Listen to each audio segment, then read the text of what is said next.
बाबा बाबा ओ बाबा बाबा साईं छा आहे फट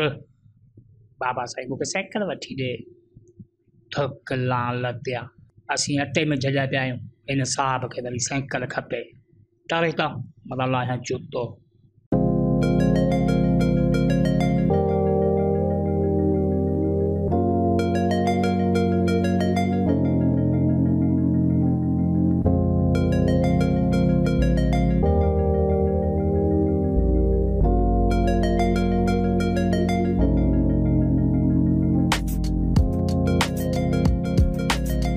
धरती जे इन गोले ते रहंदड़ फ़लस्तीन ऐं कश्मीर खां पोइ जेकॾहिं टे नंबर ते कंहिंखे मज़लूम क़ौम चऊं त उहा आहे सिंध जे बरहाड़ियुनि में रहंदड़ नंढा ॿार बरहाड़ी जे ॿारनि खे इहा बि ख़बर न हूंदी आहे त इन्हनि खे पादर कहिड़ी ग़लती लाइ लॻनि पिया बसि वसकारो हलंदो रहे थो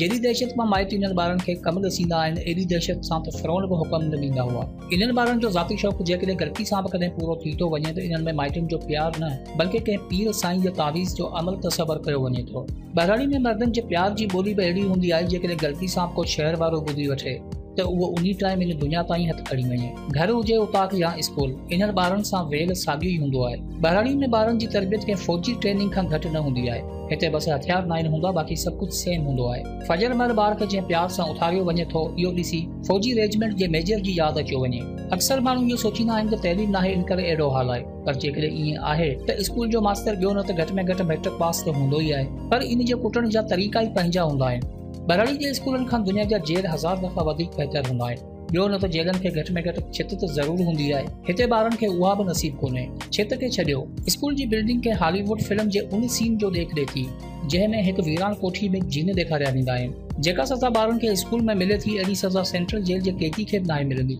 ॿार घरां पादर खाई अञा मस अची स्कूल में पेर रखंदो त मास्तर शुरू थियो वञे ॿार बि कंफ्यूज़ हूंदा आहिनि त जेकॾहिं असीं न हुजूं आहे पादरनि जी प्रैक्टिस अलाए छा ते कंदा पादरनि जी छांव में पॼियल ॿार जो ज़हन बि उन हिसाब सां कमु कंदो आहे उन्हनि वटि सवालनि जा जवाब ई पंहिंजा हूंदा आहिनि पुटाला ना तू ॾहें ते खोड़ा ॿुधाए एक बिको बिको टे चौक 12 4 5 20 5 6 30 6 7 42 7 8 56 8 9 72 9 90 10 100 पुट ही छा जो खोड़ो हो ॻाल्हि सिर्फ़ घर ऐं स्कूल ताईं महदूद न आहे बरहाड़ी में ॿार कम बि गॾियल वांगुरु कंदा आहिनि हिते कुझु नसीब उहे आहिनि जेके स्कूल में दाख़िल आहिनि पादरनि जे मुंहं में सही पर घटि में घटि अधु ॾींहुं हिकु हंधि वेठल त हूंदा आहिनि ऐं जेके ॿार स्कूल नाहिनि वेंदा उन्हनि ते इहो ख़ुदाई फ़र्क़ु थी वेंदो आहे त हू सुबुह जो सवेर ॿकरियूं या मेंहूं खोले वञनि ऐं शाम जो घर वापसि अचनि इहे ॿई सूरतूं ॿारनि लाइ करबला आहिनि यकीन करियो दुनिया जो को बि ॿार अहिड़ी कंडीशन में हिकु हफ़्ते खां वधीक ज़िंदा नथो रही सघे पर पोइ बि बरहाड़ी में ॿार अलाए कीअं वॾा थियो वञनि जेकॾहिं अञा एतिरो ॿुधी सम्झो था त हीउ त वॾो ज़ुल्म आहे त तव्हांखे ॿुधाईंदो हलां हीउ त कुझु बि कोन्हे अहिड़ी दोज़ख मां निकिरी ॿार अञा मस जवानी में पेर रखे थो त उन लाइ नओं इम्तिहान शुरू थियो वञे जेकॾहिं ग़लती सां बि को लूसी कंहिं छोरी खे आई लव यू चई ॾे त उन सूरत में उन छोरे जो कुदरती ढांचो ई तब्दील थियल हूंदो या त मथो ॿ हूंदसि या सीसी धड़ खां धार हूंदसि पोइ छा जा फ़ैसिला छा जा केस सम्झो त हो ई कोन बरहाड़ी में जनम वठंदड़ ॿारनि खे जेकॾहिं ज़िंदगी जे आख़िरी हद ताईं हलणो आहे ऐं कुते जी मौत मरण खां बचणो आहे त तव्हांखे गौतम बुद्ध वारे फ़लसफ़े खे अपनाइणो पवंदो मतिलबु एतिरा त शरीर थियो जो घर खां ॿाहिरि निकिरण खां पोइ अखियूं बंदि हुजनि हिम्मत एतिरी पैदा करियो जो 20 गॾनि जो कमु तव्हां अकेले सिर करे वञो